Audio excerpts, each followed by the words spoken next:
Economic indicators. Stock market indicates economic performance. Stock market indicates economic performance. Right or wrong? Right or wrong? Stock market indicates the performance of an economy. Correct? Incorrect? या कोई ताल्लुक नहीं है? Correct है। कैसे? Stock market आपकी बताती है कि कौन सी चीज़ें इन्फ्लेशन कहाँ पे है। वो कैसे बताती है?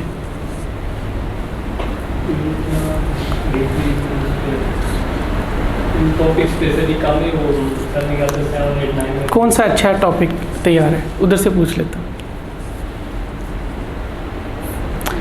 स्टॉक मार्केट हमारी इकोनॉमिक परफॉर्मेंस को इंडिकेट करती है। ये सेंटेंस जो है वो आपकी किताब में लिखा है और यही क्रक्स है स्टॉक मार्केट की जो हमारा टॉपिक है। बिस्मिल्लाहिर्रहमानिर्रहीम। स्टॉक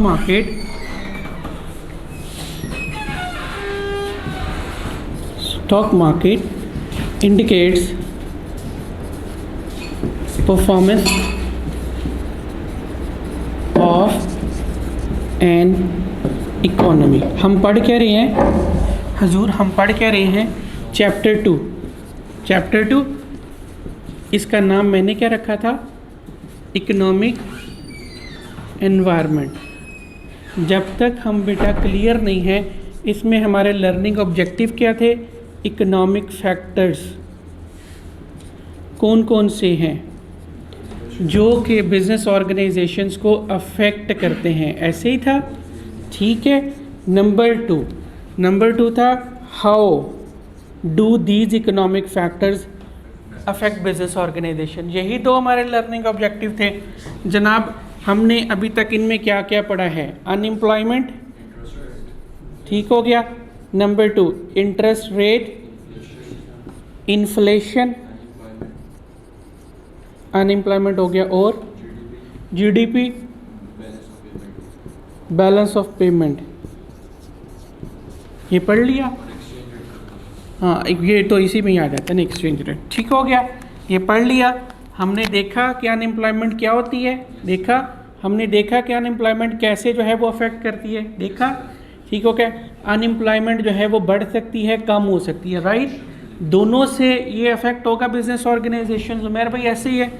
इंटरेस्ट रेट, हमने देखा कि इंटरेस्ट रेट क्या होता है। हमने देखा कि वाक़तन इंटरेस्ट रेट जो है वो बिज़नेस ऑर्गेनाइजेशंस को अफेक्ट करता है, देखा था ना। अब देखा था कि इंटरेस्ट रेट बढ़ भी सकता है, कम भी हो सकता है। हमने दोनों डायरेक्शंस में बात की थी कि इंटरेस्ट रेट के बढ़ने कम होने से बिज़नेस ऑर्गेनाइजेशंस अफेक्ट होती हैं। इन्फ्लेशन क्या होती है, डेफिनेशन पढ़ी थी।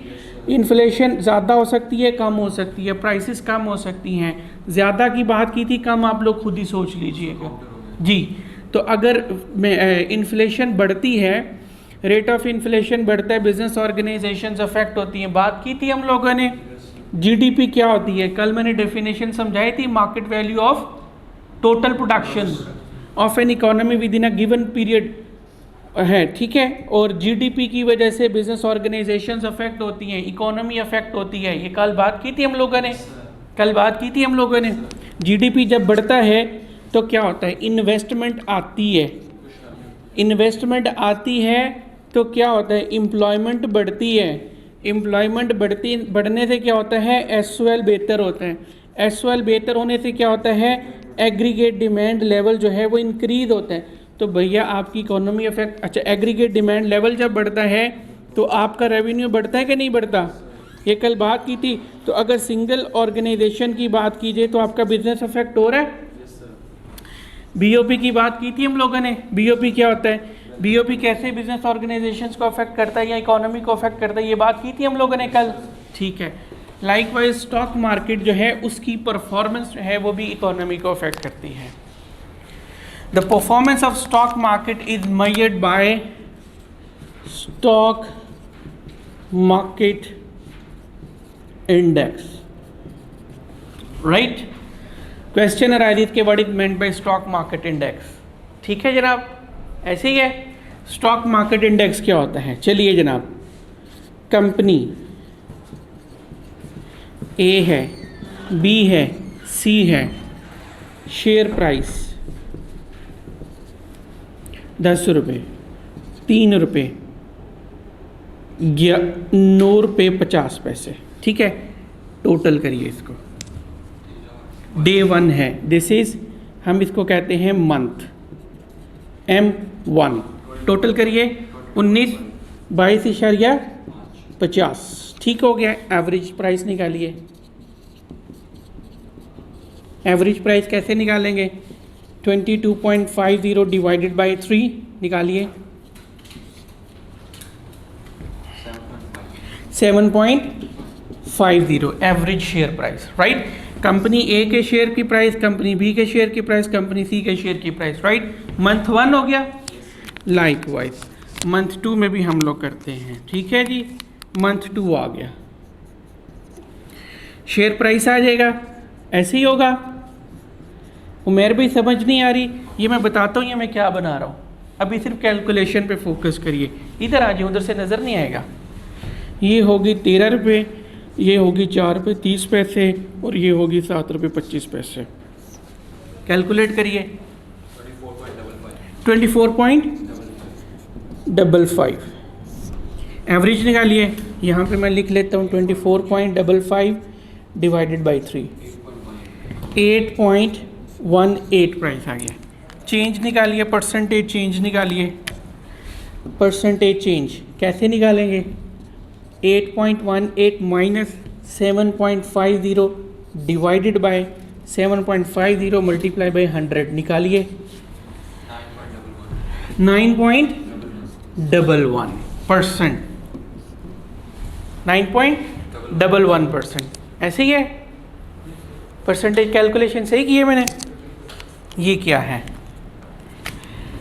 As compare to month 1, month 2 में प्राइसेस जो हैं, प्राइस एवरेज प्राइस 9% इंक्रीज की है। मैं इसको राउंड ऑफ कर लेता हूँ, 9% इंक्रीज हुई है, 9% इंक्रीज हुई है, राइट। ये है जनाब हमारा इंडेक्स। अब बात करते हैं कि ये इंडेक्स शो क्या करता है। चैप्टर 12 पुराने सिलेबस के मुताबिक, नए सिलेबस के मुताबिक चैप्टर 11, जो शेयर प्राइस, ये क्या था? ये क्या है? एवरेज प्राइस है, एवरेज प्राइस ऑफ शेयर, यही है ना भैया। ये प्राइस आ रही है तो एवरेज प्राइस हुई ना, फिर एक शेयर की एवरेज प्राइस, उसमें चेंज इतने % आया है, ये है ना, ये एवरेज प्राइस है, ये एवरेज प्राइस है ना, ये एवरेज प्राइस, ये एवरेज प्राइस है। ये शो क्या करता है? ठीक है जनाब, शेयर प्राइस हम लोग कैसे कैलकुलेट करते हैं? एसेट की value is equal to present value of future cash flows. बेटा समझिएगा इस बात, ऐसे ही होता है according to reporting standards. Asset की value is equal to present value of future cash flow. Think about stock, stock वो नहीं, इन्वेंट्री नहीं, शेयर की बात कर रहा हूँ, ठीक है। शेयर के बारे में सोचिए, शेयर एसेट है, आप इन्वेस्ट करते हैं तो इट बिकम्स एन एसेट। तो हम कह सकते हैं कि प्रेजेंट एसेट की वैल्यू यानी शेयर की वैल्यू, आज उसकी value market price is equal to the present value of its future cash flows, right. चलिए जनाब, फ्यूचर कैश फ्लोज जो हैं वो कौन कौन सी होती हैं? डिविडेंड्स, कैपिटल गेन, ऐसे ही होता है, ठीक हो गया। ये है डिविडेंड, हम इस पे फोकस नहीं करते, इसको आसानी के लिए बात करते हैं। डिविडेंड शेयर की प्राइस एक्सपेक्टेड है कि बढ़ेगी, शेयर की प्राइस एक्सपेक्टेड है कि बढ़ेगी। It means I am expecting that I will get more dividends in future, right. नहीं, सोने शेयर की प्राइस बढ़ गई है, ये क्या है? Present value of future cash flows. ये क्या है?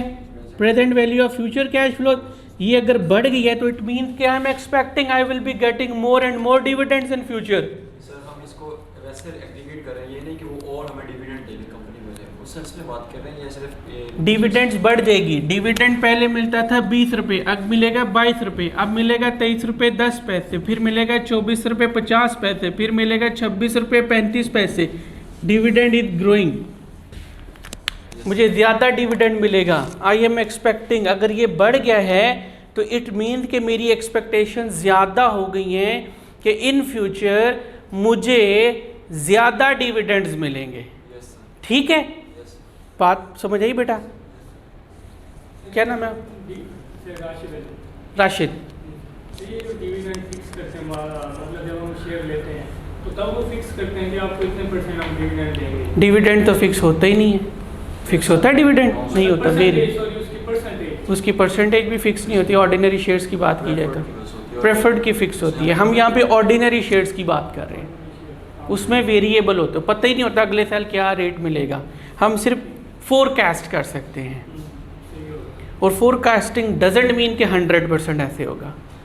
ये बात समझ आई बेटा आपको? पक्का? अम्मी अब्बू उनकी भी कसम हैं, कोई है वो? राशिद भाई मंगनी होगी हुई है? मंगनी होगी हुई है? कोई चांस है? एक पेपर की वजह से अड़ गए। ओके, इसका मतलब है मुझे ज़्यादा डिविडेंड मिलेगा। ऐसे ही है भैया। डिविडेंड कहाँ से आता है भैया? डिविडेंड कहाँ से आता है? कंपनी के प्रॉफिट से निकलता है।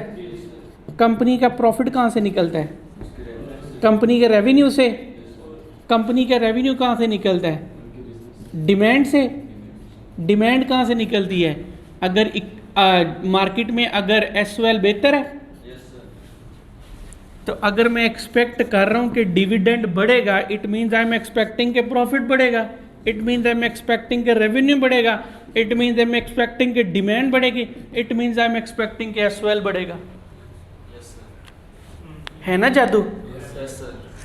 तो स्टॉक मार्केट इंडेक्स जो है वो इकोनॉमिक परफॉर्मेंस को, एसओएल क्यों बढ़ता है भाई? इकोनॉमी बेहतर हो रही है तो ही लोगों का स्टैंडर्ड ऑफ लिविंग बेहतर होगा ना।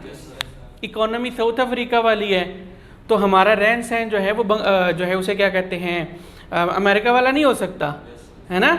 इकोनॉमी बेहतर होगी तो हमारा स्टैंडर्ड ऑफ लिविंग जो है वो बेहतर होगा, राइट।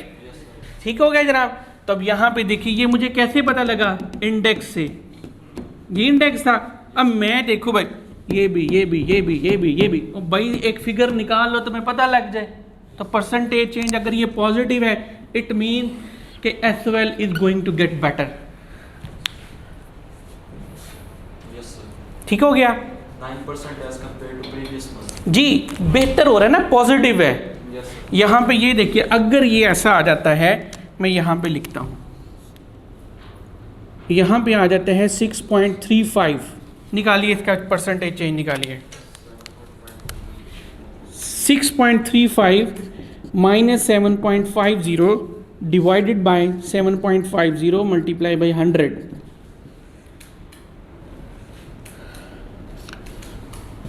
सर 15.33%। 15.33% माइनस में आया।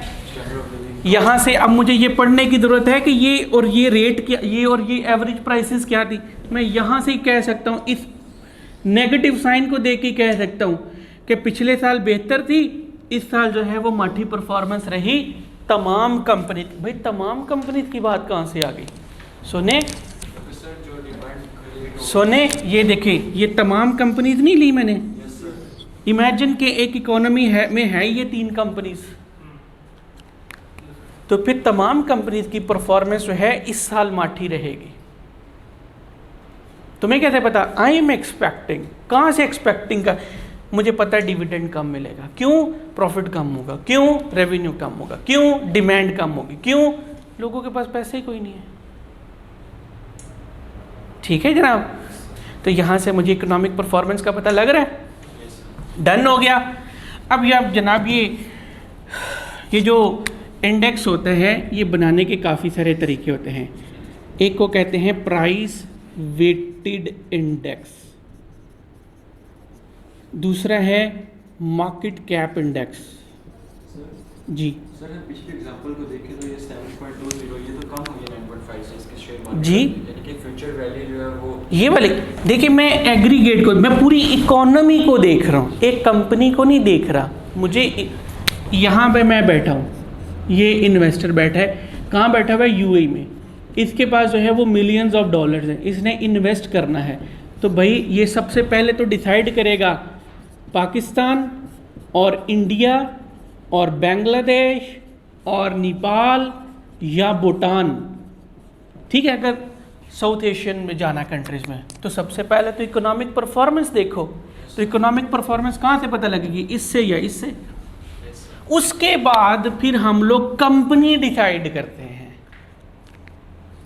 ठीक है, राइट। पहले कलेक्टिवली चेक करें पूरी इकोनॉमी, भाई कौन सी इकोनॉमी बेहतर है, पहले तो ये चेक करना है। वो कहते नहीं इस मुल्क में इन्वेस्ट करना है, इसमें करना है, इसमें। मुल्क मतलब इकोनॉमी है ना। सबसे पहले तो मुल्क डिसाइड करना है। अब भाई मैंने पाकिस्तान में इन्वेस्ट करना है, तो तुमने क्यों करना है? यार ये बड़ा, इसकी इकोनॉमी बड़ी ज़बरदस्त परफॉर्म करी। कैसे पता लगा? उसकी स्टॉक मार्केट इंडेक्स से देख लो, मार्केट इंडेक्स से देख लो, उसके जीडीपी से देख लो, उसके बैलेंस ऑफ पेमेंट से देख लो, वहाँ अनएम्प्लॉयमेंट या एम्प्लॉयमेंट रेट से देख लो, इन्फ्लेशन रेट से देख लो, यहाँ से पता लग जाएगा, ठीक है ना। तो भाई ये स्टॉक मार्केट, हमारी किताब में जो फोकस किया गया है वो मार्केट कैप इंडेक्स पे किया गया है। अभी हम लोगों ने प्राइस वेटेज पे ली।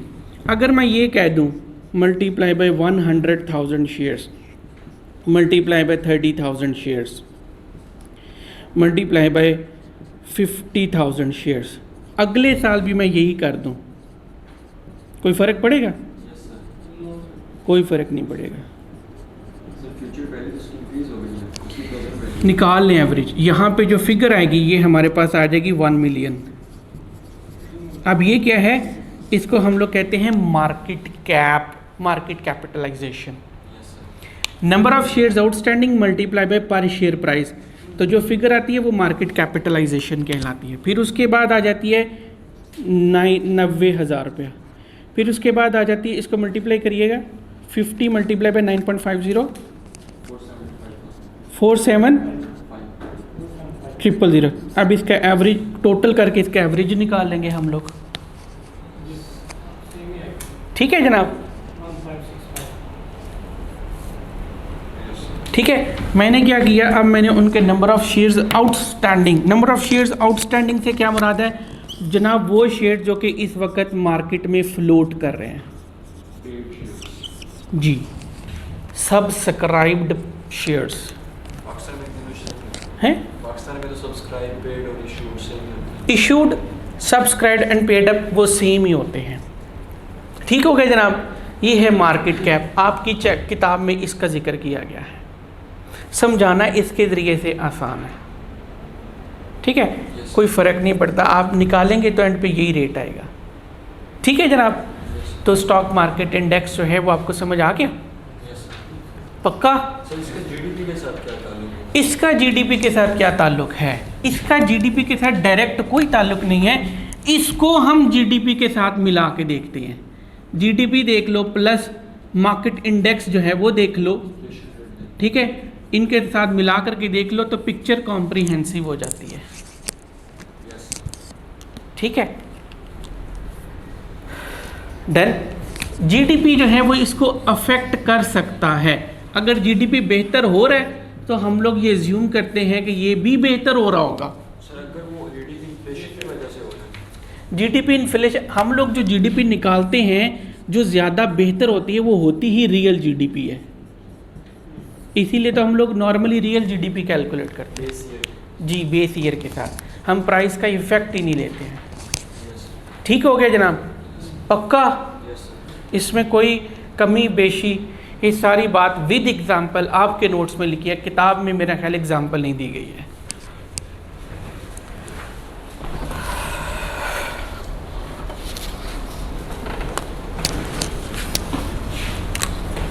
डन।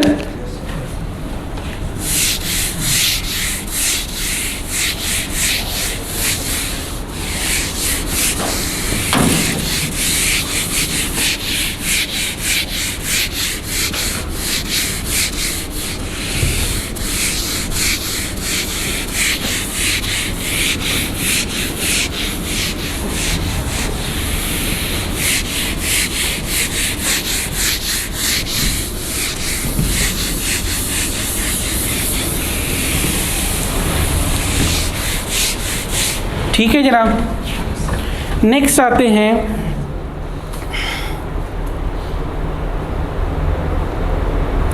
इकोनॉमिक साइकिल पे, बाद में आते हैं। इकोनॉमिक इंडिकेटर्स, इकोनॉमिक इंडिकेटर से मुराद वो इकोनॉमिक डेटा है जो कि overall economy of a country को रिफ्लेक्ट करता है। वो इकोनॉमिक इंडिकेटर्स, इकोनॉमिक डेटा, वो इकोनॉमिक डेटा जो कि हमारी इकोनॉमी की परफॉर्मेंस को रिफ्लेक्ट करता है, राइट, इंडिकेट करता है। इकोनॉमिक इंडिकेटर्स को 3 ग्रुप्स में डिवाइड किया जाता है। नंबर 1 लीडिंग, नंबर 2 लैगिंग और number 3 coincident, coincident economic indicators, EI यहाँ पे भी लिख लेते हैं, EI यहाँ पे भी लिख लेते हैं। आसान सी बात है। लीडिंग इकोनॉमिक इंडिकेटर्स वो इकोनॉमिक इंडिकेटर्स जो कि हमें फ्यूचर के बारे में बताते हैं। लैगिंग इकोनॉमिक इंडिकेटर्स वो इकोनॉमिक इंडिकेटर्स जो कि हमें पास्ट के बारे में इंफॉर्मेशन देते हैं। कोइंसिडेंट इकोनॉमिक इंडिकेटर्स वो इकोनॉमिक इंडिकेटर जो कि हमें प्रेजेंट सिचुएशन के बारे में बताते हैं कि अभी क्या चल रहा है। सब बस बाकी रहेगी जनाब एग्जाम्पल्स की बात। जो इनकी एग्जाम्पल्स हैं वो समझ आती हैं नहीं आती, डैम केयर, उनको क्रैम करना है, राइट। हमें बस ये पता होना चाहिए कि जनाब कौन सी एग्जाम्पल किस टाइप ऑफ इकोनॉमिक इंडिकेटर की है। यहां तक क्लियर है बेटा? लीडिंग इकोनॉमिक इंडिकेटर्स वो इकोनॉमिक डेटा, वो इकोनॉमिक इंडिकेटर जो कि हमें फ्यूचर के बारे में बताते हैं। लैगिंग इकोनॉमिक इंडिकेटर्स वो इकोनॉमिक इंडिकेटर जो हमें पास्ट के बारे में बताते हैं। कोइंसिडेंट इकोनॉमिक इंडिकेटर्स वो इकोनॉमिक इंडिकेटर जो कि प्रेजेंट सिचुएशन के बारे में हमें बताते हैं। That's all. बाकी रहेगी बात एग्जाम्पल्स की। एग्जाम्पल बेटे आपने क्रैम करनी है, ठीक है। मैं यहाँ पे बता दूँ, अच्छा ये वाली इसकी एग्जाम्पल, उसका फ़ायदा मैंने उनको एक्सप्लेन तो करना कोई नहीं, वो एक्सप्लेनेशन रिक्वायर्ड भी नहीं है, ठीक है ना बेटा? जी, MCQs आ जाता है कि बताइए जो GDP है वो किसकी मतलब एग्जाम्पल है, वो लीडिंग है, लैगिंग है, कोइंसिडेंट है। आपको पता है GDP क्या है, ठीक है। तो वो किस चीज़ को रिफ्लेक्ट करता है? वो हमें बताता है कल को क्या होने वाला है, वो हमें बताता है कि पास्ट में क्या हो चुका है। सर GDP को देख के फिर हम ये अज्यूम करते हैं जो पहले हो चुका है वही आगे होगा। जी, अगर ये देखें ना, ये हो रहा है ऐसे, GDP ऐसे जा रही है, तो ऐसे तो नहीं हो सकती, ठीक है, ऐसे हो सकती है। लेकिन अगर कोई यकदम से कोई बुरे हालात हैं, फॉर एग्जांपल बॉम्ब ब्लास्ट हो जाता है, ठीक है, वॉर, मार्शल लॉ, फिर उसके बाद धरना, पॉलिटिकल डिस्टर्बेंस, टर्बुलेंस आ जाती है, टर्बुलेंस आ जाती है, कोविड आ जाता है, खुदा ना हंसता, इस जैसी कुछ सूरत हाल आ जाती है, डेंगी, ठीक है। तो फिर ये ऐसे जाएगी, अदरवाइज ये इसने ऐसे ही जाना है, इसने ऐसे ही जाना है, ठीक है ना।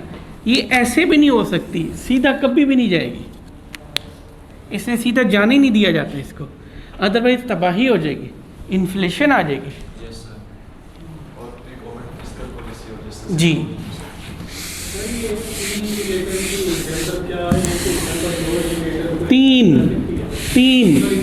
तीन याद करनी है, 3 याद करनी है आपने। नहीं सर, मैं ये पूछ रहा था कि कोई एक ऐसी एग्जांपल है जो कि तीनों को रिफ्लेक्ट कर रही है। उसमें लिखा हुआ है, सब कुछ लिखा हुआ है।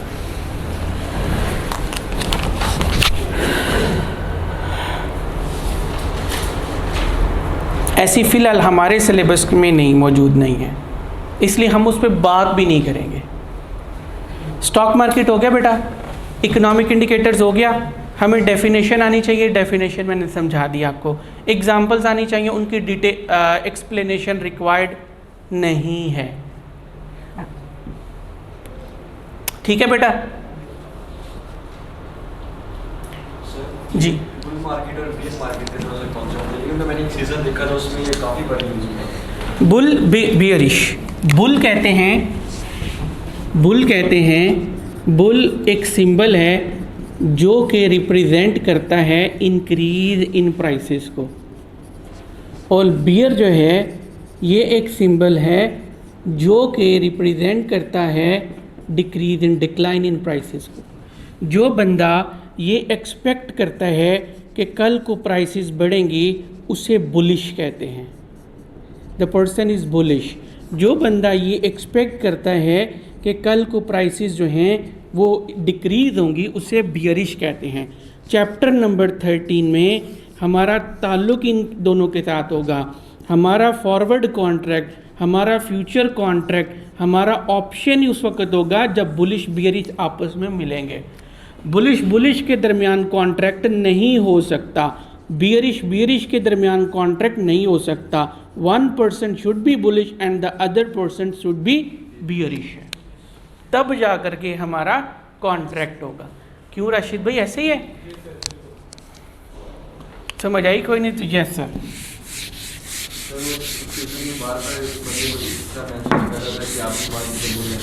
आप इस मार्केट के बुल मतलब आप एक्सपेक्ट करते हो कि प्राइसेस विल गो अप। वैसे वो बुल ना कह देता हो कि तू इस मार्केट का गिदड़। हाँ, स्टॉक एक्सचेंज मार्केट का, अदरवाइज इसका मतलब यही है, टेक्निकल इसका मतलब यही है।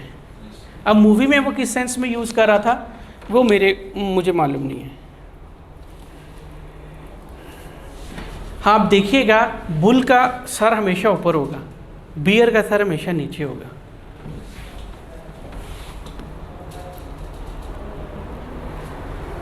इकोनॉमिक साइकिल, हमारी इकोनॉमी जनाब एक साइकिल सर्कुलर फॉर्म में मूव करती है।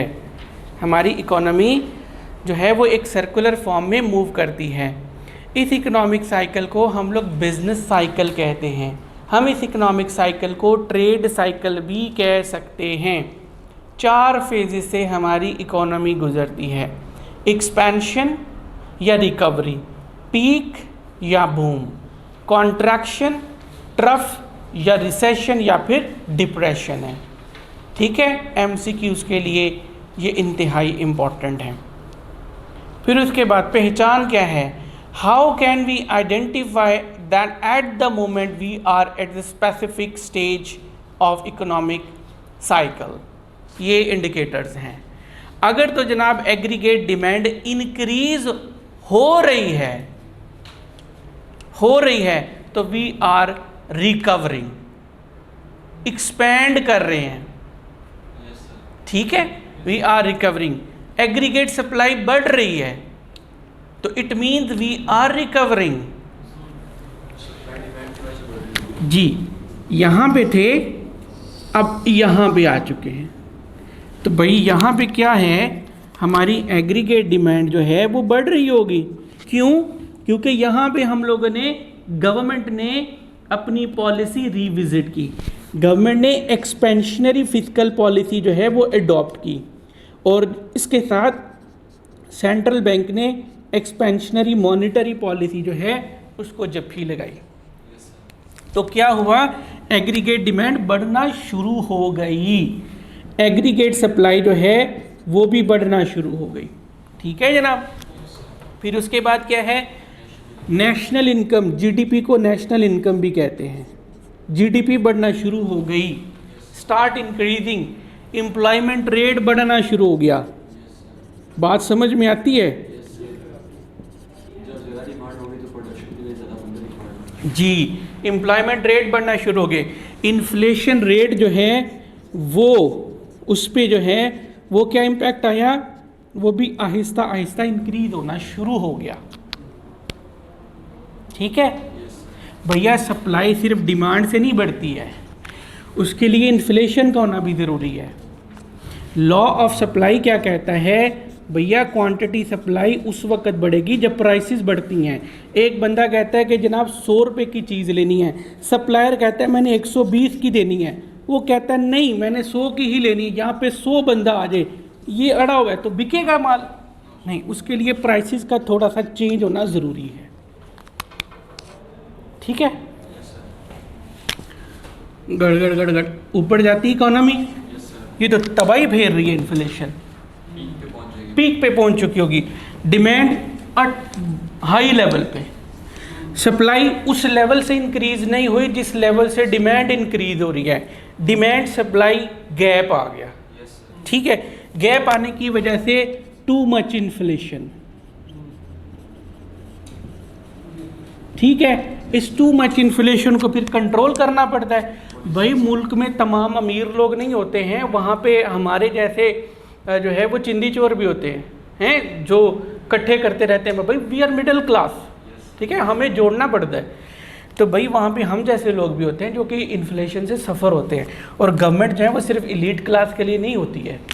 तो फिर वो क्या करती है, अपनी पॉलिसी को रीविजिट करती है। Contractionary fiscal policy along with contractionary monetary policy. इसका मकसद क्या है? इसका मकसद है हजूरे वाला टैक्सेस बढ़ाना और एक्सपेंडिचर्स कम करना ताकि बढ़ती हुई डिमांड को रोका जा सके। इसका मकसद क्या है? सप्लाई ऑफ मनी को कम करना, ठीक है। रेट ऑफ इंटरेस्ट बढ़ेगा तो लोग धड़ाधड़ बैंक में पैसा जमा करवाएंगे, तो supply of money in the hands of people will get reduced. ठीक हो गया। अब जनाब वाला इकोनॉमी को थोड़ा सा ब्रेक लगेगा। सर सप्लाई ऑफ मनी का क्या रिलेशन मतलब? किसके साथ? सर स्टेट बैंक में वो जो उसमें करेंसी फैल चुकी है पूरी कंट्री, हाँ, वो फिर लोगों से वापस लेनी है। किस तरह से सर? आप स्टेट बैंक में रेट ऑफ इंटरेस्ट बढ़ जाता है यस सर। तो आप पैसे डिपॉजिट करवाओगे, यस सर। वो पैसा बैंक के पास चला जाता है। बैंक के ऊपर लिमिटेशन होती है, बैंक के ऊपर एक कानून होता है कि आपने इतना रिजर्व जो है वो स्टेट बैंक के पास रखवाना ही रखवाना है। तो जब पैसा की सप्लाई बढ़ेगी बैंक के पास तो रिजर्व भी तो बढ़ेगा वहाँ पे, यस सर। तो money will be in the hands of state bank, या फिर बैंक्स के पास होगी, आपके पास तो नहीं होगी। तो यही तो काम है। आपके हाथ में पैसा था तभी तो खुजली हो रही थी, तभी तो भाग भाग बेगम साहबा जो है वो बाजार जा रही थी, मुल्क का सत्यानाश हो रहा था इस वजह से। अब जनाब ब्रेक लगेगी उसको, अब चीज़ें जो हैं वो नीचे की तरफ आएंगे, ठीक है। अब आहिस्ता आहिस्ता कम होगा और यही फैक्टर जो है वो नेगेटिव होंगे, फिर सत्यानाश होगा, फिर इसको ऊपर उठाया जाएगा, ठीक है जनाब। तो ये साइकिल गवर्नमेंट को चलाते रहना है। ये साइकिल चलाते रहना। अब ये साइकिल बनता कैसे है? साइकिल तो ऐसे होता है, ये तो साइकिल नहीं है ना, कभी ऊपर आ रहा है, नीचे आ रहा है। ये साइकिल तो नहीं है। साइकिल तो ये होता है सर्कल।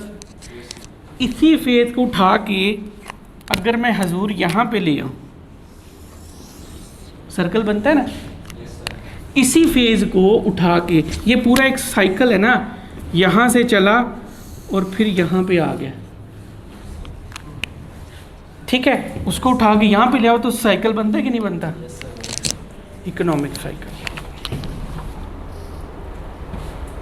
चैप्टर नंबर 2 अल्हम्दुलिल्लाह इज़ ओवर। उमर भाई कितना आसान है, हलवा है ना। कल कोई बात मुश्किल लगी थी जब नोट से पढ़ा था? नहीं मुश्किल लगी थी, हैं? नोट से एक दफ़ा रिव्यू कर दीजिए। हाँ, अगर तो मेरे इतना ही बढ़ी जा रहा है। ओके, मैं इसको देखता हूँ इसमें क्या मसला है। मैं इसको देखता हूँ, ठीक है जनाब। Let's move to chapter number 3। Sir ये थोड़ा फ्री थॉट मार्केट कैपिटलाइजेशन जी, इसको थोड़ा बताओ। सुबह ना करें, वो थोड़ा सा इसको रिकॉल डाइजेस्ट कर लें। छोटा सा कॉन्सेप्ट है, छोटा सा। हमने तमाम शेयर होल्डर्स को लेना है या स्पेसिफिक ग्रुप को लेना है, उस पर सुबह बात करेंगे। वो 4 लाइनें बेशक आप छोड़ देना, मैंने जानबूझ के छोड़ा है। बिल्कुल लास्ट पेज पे।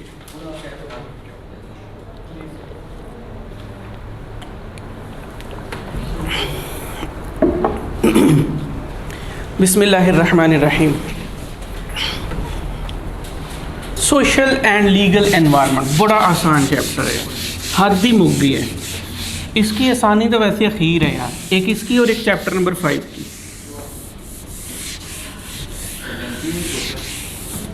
ये लेंथी है,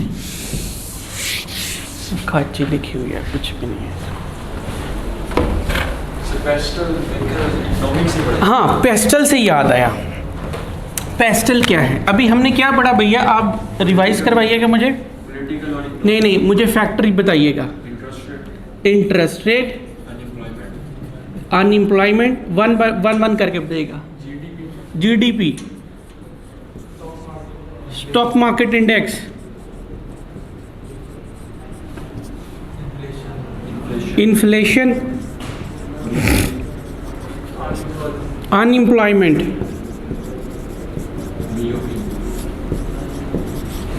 बीओपी,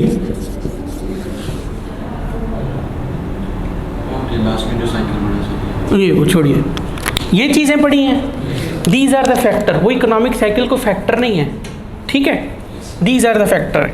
अच्छा, चैप्टर नंबर 1 में क्या पढ़ा था?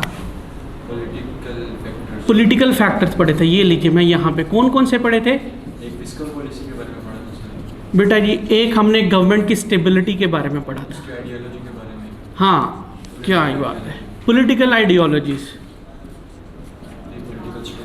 आइडियोलॉजीज बेटा समझिएगा, बड़ा ही इंपॉर्टेंट बताने लगा हूँ। वो 10 सफ़ों का आपको स्वॉट एनालिसिस दे दे, जो टेक्निक बताने लगा हूँ फिंगर टिप्स पे आ जाएगा। Political ideology, second political stability,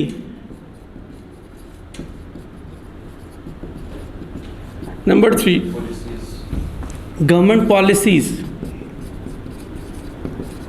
government policies with respect to business,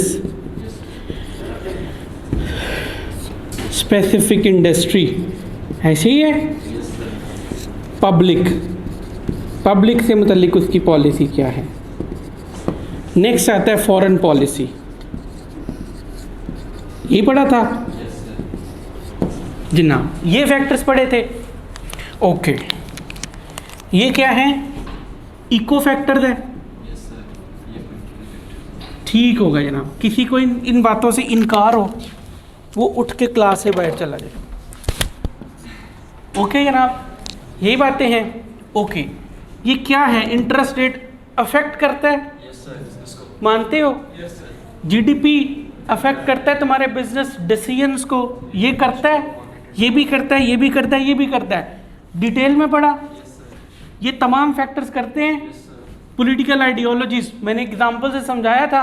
communism आएगा तो तुम्हारा बिजनेस सफ़र होगा, डेमोक्रेसी आएगी तो तुम्हारा बिजनेस सफ़र होगा, ठीक है। अफेक्ट करता है, डिटेल से पढ़ा था मेहर भाई ने नहीं पढ़ा था, वीडियो देख लेना, इंपॉर्टेंट है। Political stability also affects business community, ठीक है। गवर्नमेंट की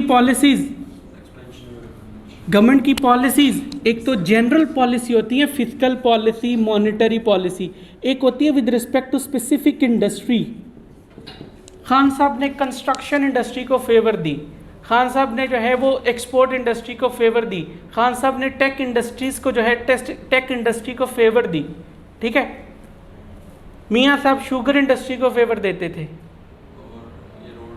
हाँ, ये रोड नेटवर्क को फेवर देते, अपना फ़ायदा था ना उसमें, ठीक है।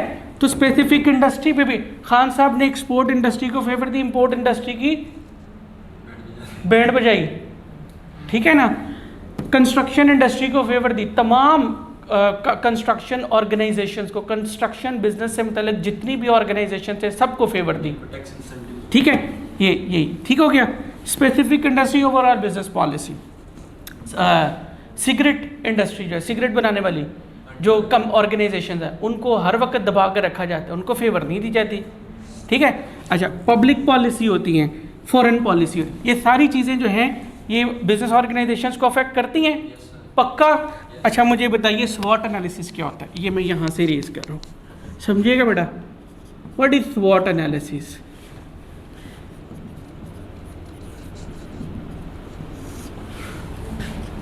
SWOT analysis to analyze strength, weaknesses, opportunities and threats to a business.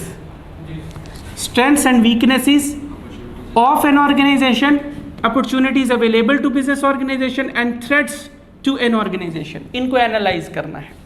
Analyse की मतलब समझ नहीं आती है, इसका मतलब होता है इवेलुएट करना, आपके लेवल पे इसका मतलब है आइडेंटिफाई करना।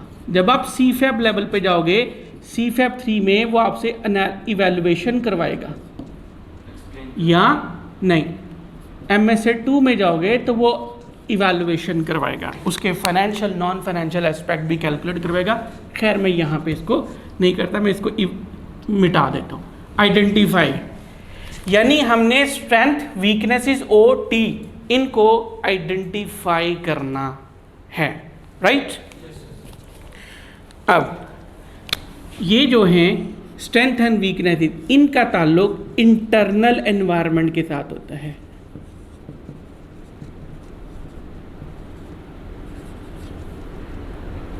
RONMENT, ठीक है, इंटरनल एनवायरनमेंट, ये याद रखिए, ये दिल पे लिख ले।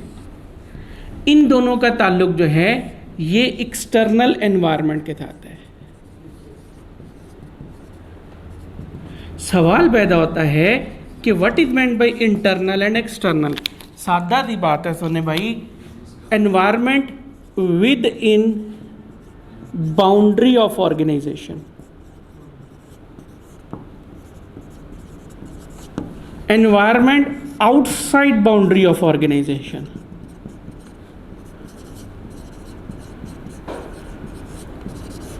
ठीक हो गया? सोच के बताओ, ये विद इन बाउंड्री या आउटसाइड बाउंड्री है? आउटसाइड बाउंड्री है। तो इसका मतलब है एक्सटर्नल एनवायरनमेंट जो भी तक पड़ा है वहां से हमें क्या मिलेगा? वहां से हमें O मिलेगा और T मिलेगा। ठीक है। Now again questions hit our mind कि भाई अपॉर्चुनिटी से क्या मुराद है, थ्रेट से क्या मुराद है? अपॉर्चुनिटी से मुराद है फेवरेबल सिचुएशंस या कंडीशन। थ्रेट से मुराद ये है कि अनफेवरेबल सिचुएशन और कंडीशंस, राइट?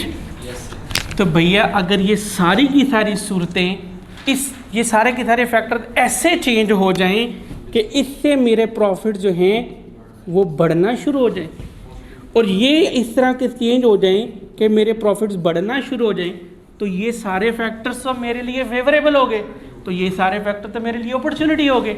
और अगर यही सारे फैक्टर, इन्फ्लेशन बढ़ना शुरू होगी, फेवरेबल है अनफेवरेबल है? हाँ, हमें वो नहीं देखना, फिलहाल अनफेवरेबल है। Inflation is not a good thing, ठीक है, ऑल ठीक है, ओवरऑल ये कोई अच्छी चीज़ नहीं है। अनएम्प्लॉयमेंट बढ़ रही है, अच्छी चीज़ है बुरी चीज़ है? भाई बुरी चीज़ है, कल को डिमांड कम होगी, BOP डेफिसिट में है, बुरी चीज़ है, ठीक है। स्टॉक मार्केट इंडेक्स नीचे जा रहा है, बुरी चीज़ है। तो ये फिर हमारे लिए थ्रेट्स हो जाएंगे।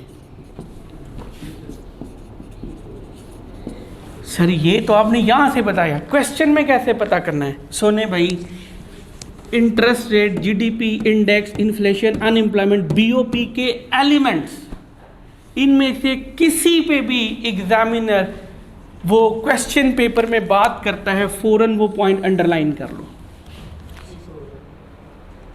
एक फैक्टर मिल गया। वो बात करते हैं कि फ्रांस की गवर्नमेंट जो है वो बड़ी स्टेबल है, स्टेबिलिटी ऑफ गवर्नमेंट फटाफट से हाईलाइट करो। सोने भाई तूने बात की है, जो गवर्नमेंट है उसकी पॉलिसीज़ जो हैं वो कंस्ट्रक्शन इंडस्ट्री को वो टैक्स रिबेट्स दे रही हैं, तो बिजनेस पॉलिसीज आर फेवरेबल, फटाफट से हाईलाइट करो। साथ में क्या करना है, लिख लो P political environment, E economic environment, S social environment. Question paper पे आधा सवाल हल हो गया। Now the ball is in your court. अब आपने लिखना है, लिखो पॉलिटिकल एनवायरनमेंट, ठीक हो गया। In given situation the government of France government is enjoying favor, उसे क्या कहते हैं, stability that is always in favor of business organizations। यहाँ पे लिखो opportunities, so नहीं ये opportunities हैं, ये भले ना लिखो, अपॉर्चुनिटीज में आपको आएगा स्वॉट। आ गया? अगर वो कहता है स्वॉट तो फिर ऐसे करेंगे, अगर वो कहता है पेस्टल करो तो फिर ये पी पॉलिटिकल फैक्टर्स अलग हेडिंग में लिखेंगे, इकोनॉमिक फैक्टर्स अलग हेडिंग में लिखेंगे। अगर तुम्हारी सेंस काम कर दी है तो एंड पे थोड़ा सा डिसीजन दे देना कि ओवरऑल पॉलिटिकल फैक्टर जो हैं वो फेवरेबल हैं या अनफेवरेबल हैं, और बिल्कुल क्वेश्चन के एंड पे डिसीजन दे देना कि ओवरऑल सिचुएशन जो है वो फेवरेबल है या अनफेवरेबल है। गॉड 10 सफ़ों का भी सवाल हो, मुझे जस्ट ये हाईलाइट करना है। Draw a skim and scan, try to find all of these factors, elements of all of these factors. If you are successful in finding these elements or these factors or the elements of these factors, आपका 50% question solve हो जाएगा। Sir एक situation इस तरह से बन रही है कि गवर्नमेंट जो है वो स्टेबल तो है, लेकिन जो पॉलिसी वो हमारे बिजनेस के लिए बना रही है वो बेड़ा गलत है उसका, तो हम पॉलिटिकल जो एनालिसिस कर रहे हैं उसका क्या कंक्लूजन है? ठीक है, गवर्नमेंट स्टेबल है, अच्छी बात है, आइडेंटिफाई कर दी, लेकिन उसकी पॉलिसी स्ट्रिक्ट है। क्या बात है कि गवर्नमेंट जो है वो इंपोर्ट इंडस्ट्री को फेवर नहीं देना चाह रही, बस दैट्स इट। अलग फैक्टर है, मतलब वो अलग फैक्टर है। हाँ लिंक्ड है, लेकिन बेहतर है कि आपके लेवल पे रिकमेंडेड यही है। मैं फिर कह देता हूँ, इसको मैं ख़त्म कर देता हूँ, फाइनल अपना डिसीजन मत दीजिएगा, बस ये आइडेंटिफाई कर दो। पॉइंट नंबर 1, अपॉर्चुनिटी क्या है? गवर्नमेंट फेवरेबल है। अपॉर्चुनिटी नंबर 2 क्या है? This one. अपॉर्चुनिटी अगर अंडरस्टैंडिंग अच्छी है तो लिख दो थोड़ा सा, 2 से 3 लाइनों में, not more than 2 to 3 lines, कि जनाब गवर्नमेंट स्टेबल होने से मुझे क्या फ़ायदा है, मैं क्यों कह रहा हूँ ये अपॉर्चुनिटी है। मतलब खुद एक बिजनेस बन, हाँ जी, खुद नहीं बिजनेस बनना, वो जो केस स्टडी के अंदर दिया गया है। ठीक है, गवर्नमेंट स्टेबल है तो उससे मुझे क्या फ़ायदा है, ये थोड़ा सा लिख देना आपने।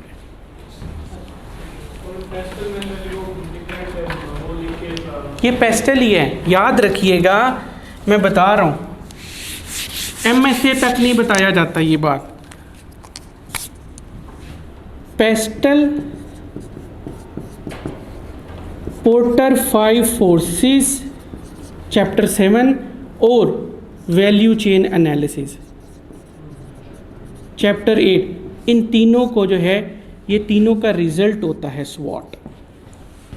अक्सर किताबों में जो लोकल वर्जन है उनमें लिखा होता है परफॉर्म स्वॉट analysis and PESTLE analysis and Porter 5, वो गलत है। ये एनालिसिस है, these are the tools to get this analysis. आगे फिर इनके फर्दर टूल्स होते हैं, इनके फर्दर टूल होते हैं, इनके फर्दर टूल होते हैं, वो हमारे सिलेबस का पार्ट नहीं है। बिजनेस एस्टैब्लिश करने से पहले अगर एक इन्वेस्टर आ रहा है तो वो स्वॉट एनालिसिस करके आएगा। जी, कितना तो लाइक बच्चा है। ठीक है जनाब, let's move to chapter number 3।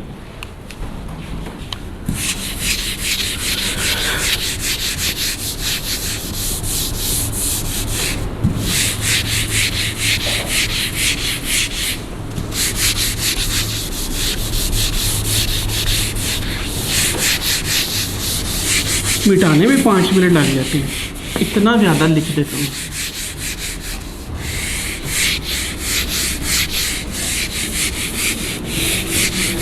इसके अलावा बेटा पेस्टल या स्वॉट नहीं हल होने वाला।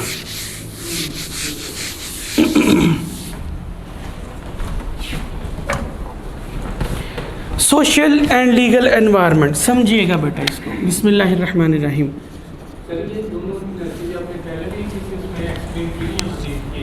किस में? जी सारी वीडियोस में ये एक्सप्लेन्ड है। नहीं, वो पीछे एक्सप्लेन नहीं है, पीछे वो इंडिविजुअल फैक्टर्स एक्सप्लेन्ड है। अच्छा जनाब, सोशल एंड लीगल एनवायरनमेंट, ठीक है जनाब, चैप्टर नंबर 3। ये देखिए PESTLE, हमारी किताब में बस ये वाला ई नहीं है। ठीक है, P हो गया, चैप्टर 1 से हो गया, E हो गया, चैप्टर 2 से हो गया, सोशल वो आ जाएगा चैप्टर 3 से, लीगल ये आ जाएगा चैप्टर 3 से, और फिर आ जाता है टी आ जाएगा चैप्टर 4 एंड 5 से। ठीक हो गया। चलिए जनाब, social and legal factors, environment, social environment से मुराद वो तमाम सोशल फैक्टर्स हैं जो कि बिजनेस ऑर्गेनाइजेशंस को ईदर पॉजिटिवली या नेगेटिवली अफेक्ट करते हैं। लीगल एनवायरनमेंट से मुराद वो तमाम लीगल फैक्टर्स हैं जो कि बिजनेस ऑर्गेनाइजेशंस को ईदर पॉजिटिवली और नेगेटिवली अफेक्ट करते हैं। ठीक है, we will start from the legal factors. Legal factors कौन कौन से हैं जनाब? लीगल स्ट्रक्चर ऑफ कंट्री,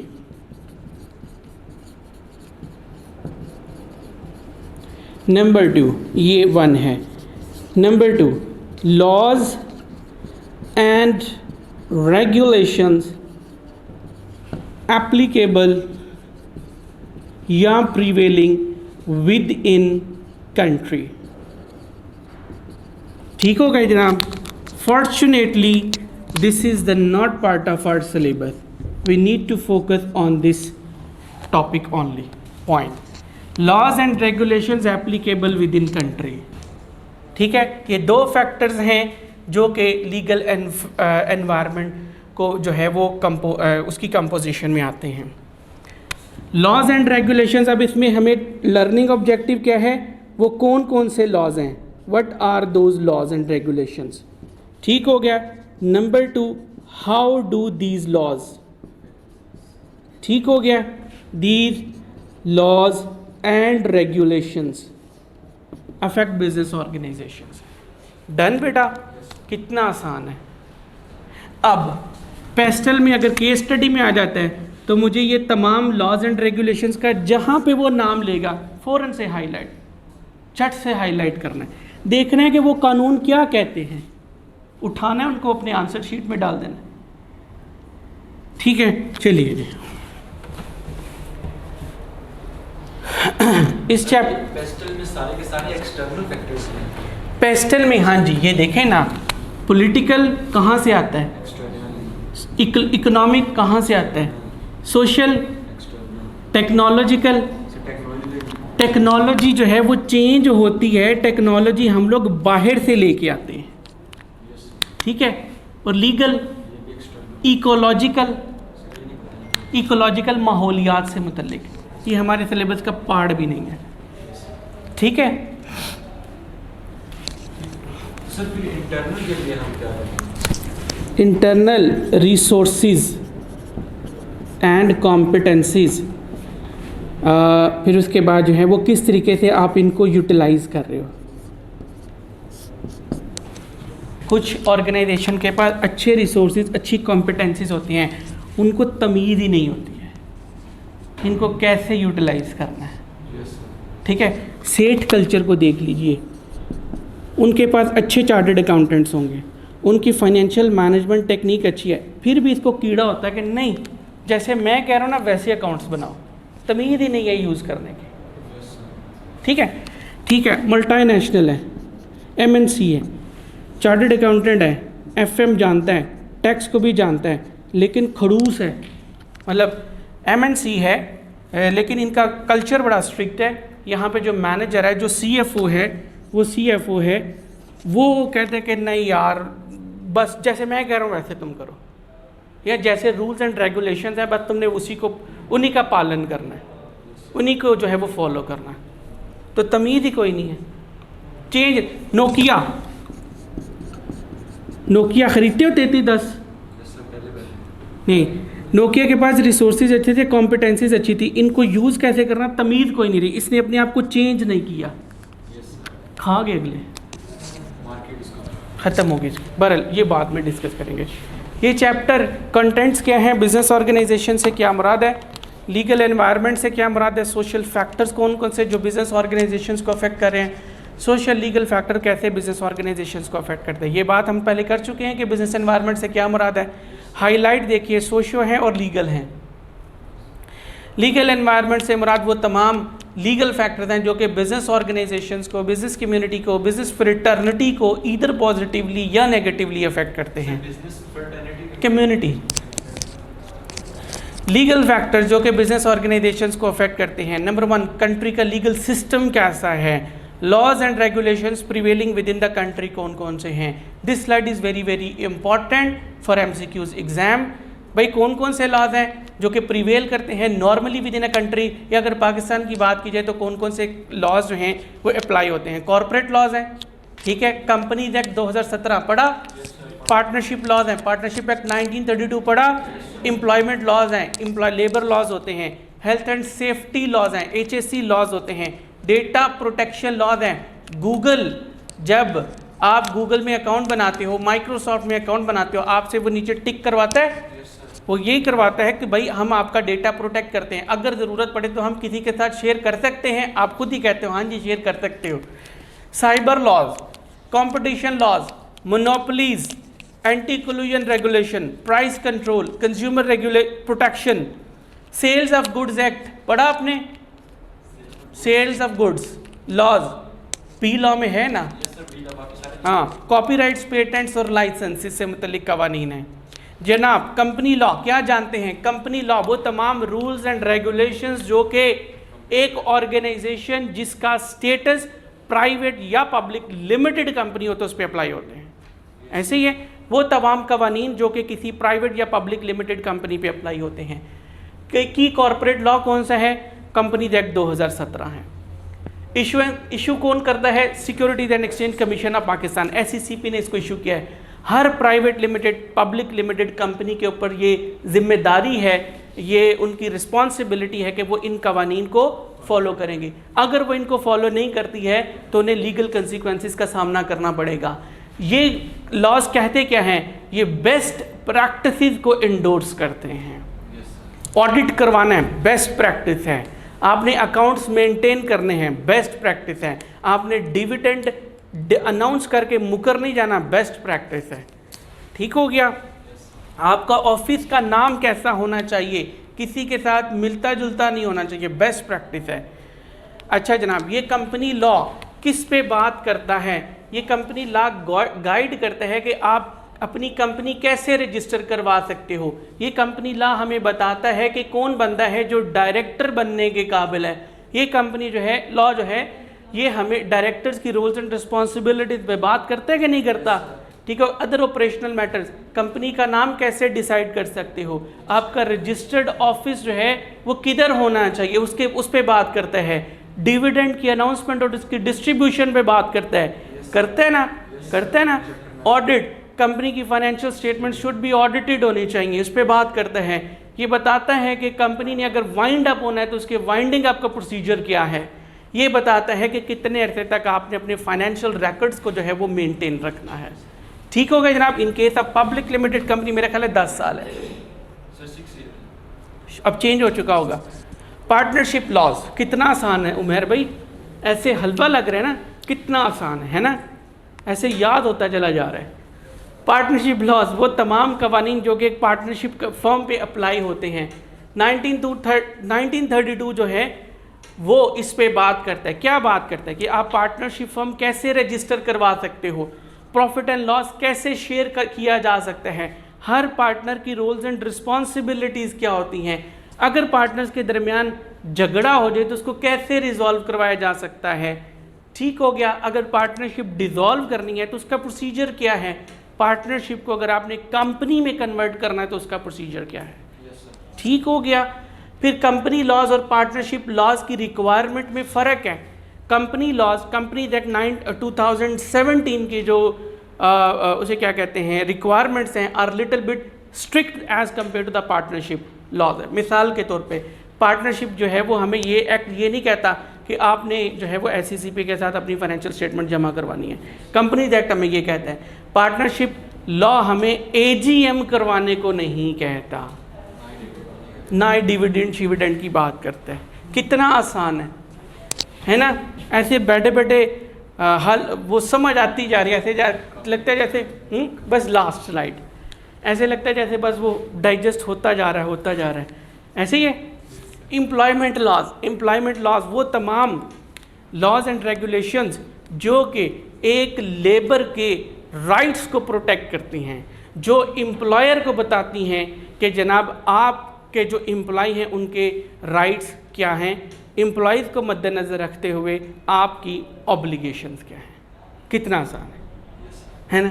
अब ये कहता क्या है, employment laws basically generally minimum wage fix करती हैं, मिनिमम वेज फिक्स करती हैं। एम्प्लॉयमेंट लॉज ने क्या दिया कि अब जो है वो मिनिमम वेज जो है वो 25,000 रुपये होगी। तो जो बंदा जो है वो 25,000 से नीचे रखोगे तो you are violating this provision of labour laws. Minimum acceptable working condition कैसी होनी चाहिए। वर्किंग कंडीशन से क्या मुराद है, आपका एनवायरनमेंट कैसा होना चाहिए। अगर आपने एक एम्प्लॉय हायर करना है, चले छोड़िए वो दूसरी साइड पे चले जाएंगे। Maximum working hours per week जो है वो क्या होने चाहिए, मैक्सिमम। आप किसी को हैरास नहीं कर सकते हो, किस चीज़ को हैरासमेंट कंसिडर किया जाएगा। रिटायरमेंट एज जो है वो बताता है 65 साल 70 साल कर दी, तो आप 70 साल से पहले किसी को रिटायर नहीं कर सकते हो। 65 साल से पहले 63 साल कर दी तो कोई बंदा ज़िद नहीं कर सकता कि नहीं मैंने 65 साल तक काम करना है। ठीक हो गया। चाइल्ड लेबर पे बात करता है, ये कहता है कि चाइल्ड लेबर इस एज से कम उम्र के बच्चियों को काम पे नहीं रखा जा सकता। एज बेसिकली वो डिक्लेयर करता है। एम्प्लॉय को ये राइट देता है कि अगर उसको लगता है कि उसके एम्प्लॉयर ने उसको अनफेयरली डिसमिस किया है, उसको डिसमिस नहीं किया जाना चाहिए था, तो ये लॉज एम्प्लॉय को ये राइट देते हैं कि वो कोर्ट में केस कर सकता है। जब कोर्ट में केस जाएगा then the employ will have to prove before the जज कि वाकईतन मेरी जो डिसमिसल थी वो अनफेयर थी। एम्प्लॉयर को प्रूव करना पड़ेगा कि जनाब इसकी जो डिसमिसल थी वो फेयर थी। फिर उसके बाद रिटेंडेंसी है। प्रूफ किसको करना पड़ेगा? एम्प्लॉयर को प्रूव करना पड़ेगा कि मैंने जो इसको डिसमिस किया वो फेयर था। एम्प्लॉई को प्रूव करना पड़ेगा कि मुझे जो डिसमिस किया गया वो अनफेयर था। दोनों पार्टीज को प्रूव करना पड़ता है ना। रिटेंडेंसी पे बात करते हैं। कंपनी को जो है कंपनी लोगों को फारिग करना चाहती है, कंपनी के पास काम नहीं है, तो ये लॉ कहता है कि फारिग करने से पहले, निकालने से पहले ये देख लो क्या तुम्हारे पास कोई और अपॉर्चुनिटी है जहां तुम इस बंदे को एडजस्ट कर सको। अगर तो है तो तुम्हारी जिम्मेदारी है कि पहले इसको वहां एडजस्ट करो, अगर नहीं है तो फिर तुम इसको रिडेंडेंट कर सकते हो। That's all for the day.